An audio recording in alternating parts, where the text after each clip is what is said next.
আসসালামু আলাইকুম ওয়া রাহমাতুল্লাহি ওয়া বারাকাতুহু। আউযু বিল্লাহি মিনাশ শাইতানির রাজীম। বিসমিল্লাহির রহমানির রহিম। وَلِكُلِّ أُمَّةٍ جَعَلْنَاهُ لِيَذْكُرُوا اسْمَ اللَّهِ عَلَى مَا رَزَقَهُم مِّن بَهِيمَةِ الْأَنْعَامِ صدق الله العظيم وصدق رسوله النبي الكريم। সমস্ত প্রশংসা মহান আল্লাহর। পশ্চিমবঙ্গের মুসলমানরা একটা ক্রুশিয়াল কন্ডিশনের মধ্যে থেকে যাচ্ছে, কারণ সামনেই ঈদুল আজহা এবং কোরবানি, দুইটি আপনার মুসলমানদের ধর্মীয় উৎসব নিকটে। কিন্তু সরকার গলা ঝেড়ে এখনও পরিষ্কার করছে না যে কোরবানি করা যাবে কি যাবে না, কি হবে পরিষ্কারভাবে বোঝা যাচ্ছে না। একটা ধোঁয়াশা, একটা অনিশ্চয়তার মধ্যে দিয়ে আমরা দিন কাটাচ্ছি। কিন্তু বহু মুসলমান কিছু পশু কিনে ফেলেছে, কেউ গরু কিনেছে, কেউ ছাগল কিনেছে। এখন একটু ছাগল কেনার তোড় বেড়ে গেছে, কারণ গরুতে বাধা আসছে। যাই হোক, যারা ছাগল কিনবেন একটা কথা শুধু স্মরণ করিয়ে দিতে চাই যে ছাগল যারা কোরবানি করবেন, ছাগল একটি নামেই কেবল কোরবানি হবে। আগে যে আপনারা গরুতে এবং উটে যেরকম 7টি করে নাম দেওয়া যেত, অর্থাৎ শেয়ারে ইসলাম বলে, তাতে মানে চিহ্নিত প্রতীক হিসাবে তাতে 7টি করে নাম দেওয়া যেত, ছাগলে কেবলমাত্র একটি নামে কোরবানি হবে। এইটা মনে রাখবেন। আরেকটা জিনিস মনে রাখবেন, কোরবানির ঈদের দিন যারা কোরবানি দিবেন তারা রোজার মতোই থাকবেন, অর্থাৎ না খেয়ে থাকবেন। নখ চুলও কাটবেন না, কোরবানির চাঁদে নখ চুলও কাটা তাদের জন্য জায়েজ নেই, দাড়ি শেভিং করা জায়েজ নেই।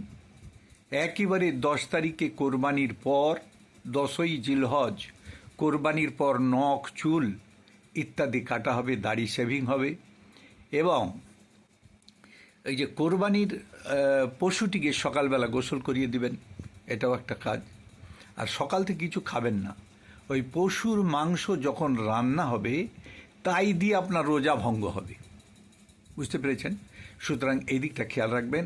আরেকটা কথা, আমরা যে সমস্যায় ভুগছি সেই সমস্যা থেকে নিরসন হওয়ার একমাত্র উপায় এখন গরু ছাড়া অন্য কোনো পশু কুরবানি দেওয়া।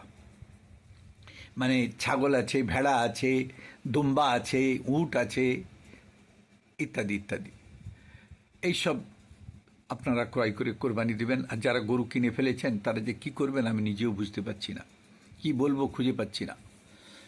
প্রশাসনিক দিক থেকে যদি কোনো সহায়তা আসে বলে, তখন চিন্তাভাবনা পরিবর্তন হবে।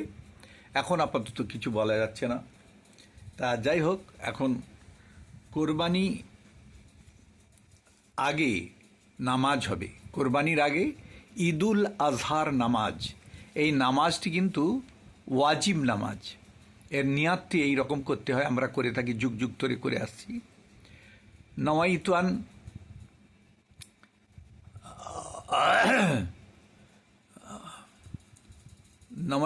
উসাল্লিয়া লিল্লাহি তাআলা রকাতাই সলাতিল ঈদুল আযহা মায়া সিত্তাতি তাকবীরাতি ওয়াজিবিল্লাহি তাআলা ইক্তিদাইতু বিহাজাল ইমাম মুতওয়াজ্জিহান ইলা জিহাতিল কাওয়াতিস শরীফাতি আল্লাহু আকবার। এতে 6টি তকবীর থাকবে। 3টি তকবীর প্রথম সিজদার আগে, 3টি তকবীর প্রথম সিজদার শেষ সিজদার আগে, শেষ সিজদার আগে দ্বিতীয় তকবীর, 3টি 6টি তকবীর থাকবে।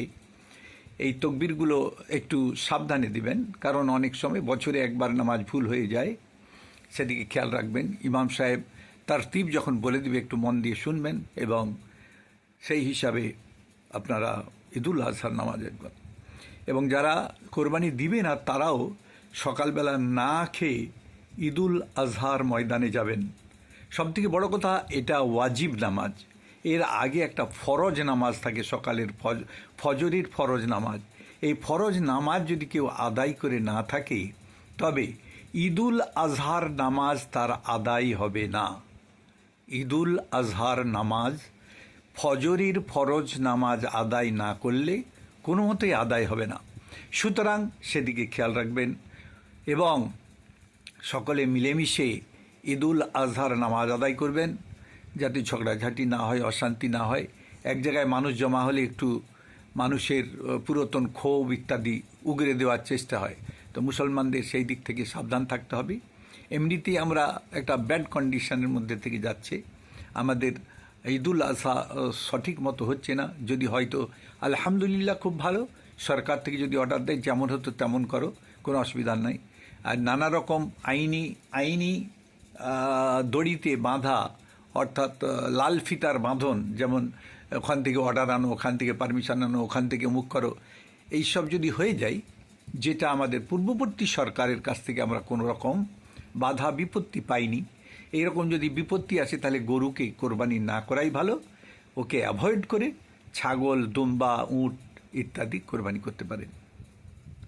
আর কোরবানির সময় যে ইমাম সাহেব হালাল করুক বা আপনারা বাড়িতে হালাল করেন, একটা কথা মনে রাখবেন, নিয়তটা ঠিকমতো করবেন। কারণ ইন্নামাল আমল বিন নিয়ত, নিয়তের উপরেই আপনার আমল নির্ভর করবে। নিয়তটা হচ্ছে বিসমিল্লাহি আল্লাহু আকবার, আল্লাহুম্মা মিনকা ওয়া ইলাইকা ইন্নাস সলাতি ওয়া নুসুকি ওয়া মা ইয়া মামাতি লিল্লাহি রাব্বিল আলামিন লা শারীকা লাহু ওয়া বিযালিকা উমিরতু ওয়া আনা মিনাল মুসলিমিন দিয়ে কোরবানি দাতা এবং তার পিতার নাম দিয়ে আপনারা কোরবানি করে দেবেন, বা ইমাম সাহেবকে ডেকে কোরবানি করতে পারেন। আর পশু যতক্ষণ না পর্যন্ত দেহ থেকে নার্ভাস সিস্টেমের কাঁপুনি কমে, ততক্ষণ পর্যন্ত চামড়া ছাড়াবেন না এবং চামড়ার দরদাম কোনো কসাইয়ের সাথে করবেন না। এই চামড়াটি দরিদ্রের পাওনা, চামড়াটি বিক্রি করে যা পয়সা হবে দরিদ্রের হাতে তুলে দেবেন।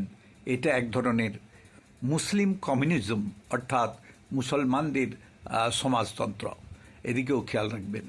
সুতরাং মিলেমিশে কোরবানির নামাজ এবং হচ্ছে যে কোরবানি আদায় করবেন। যত দূর সম্ভব ডিস্ট্রিবিউট সাবধানে করবেন। আর যারা খাসি দিচ্ছেন তাদের চিন্তা কম, তাদের কোনো অসুবিধা নাই, কারণ সরকার থেকে কোনো বাধা বিপত্তি নাই কোরবানির ব্যাপারে, খাসি কোরবানির ব্যাপারে।